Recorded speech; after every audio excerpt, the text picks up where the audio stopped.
Skylab was the first test of our ability to endure weightlessness, and astronauts found that they could effectively work, exercise, eat, and sleep in their temporary home.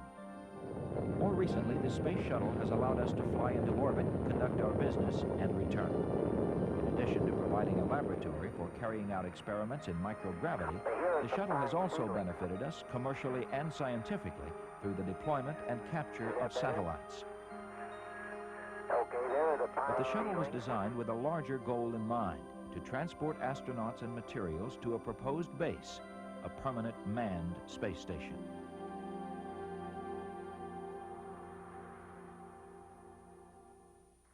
In November of 1985, shuttle astronauts Jerry Ross and Sherwood Spring tested an assembly concept for construction of erectable structures in space, more commonly known as access.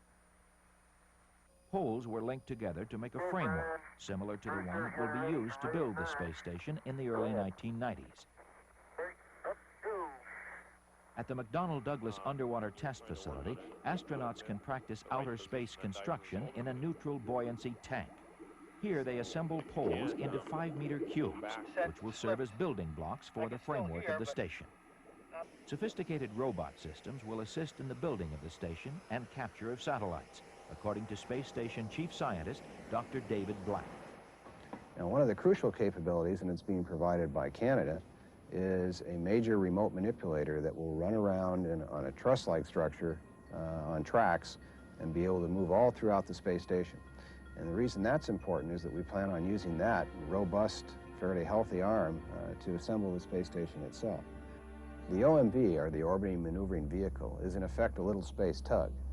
And its purpose is to go out, attach itself to satellites which we want to bring back to the space station for repair, pull them back into the vicinity of the space station, then they can be put in the hangar or the garage where the astronauts can then work on them. The new space station is designed to avoid the tremendous drag of solar arrays by incorporating solar dynamics. Large mirrors will reflect the sun's energy onto a fluid which becomes superheated and runs a turbine. Roughly the size of a football field, the space station will house modules from the United States, Japan, and Europe. The modules provide space for housing, microgravity, and life science research.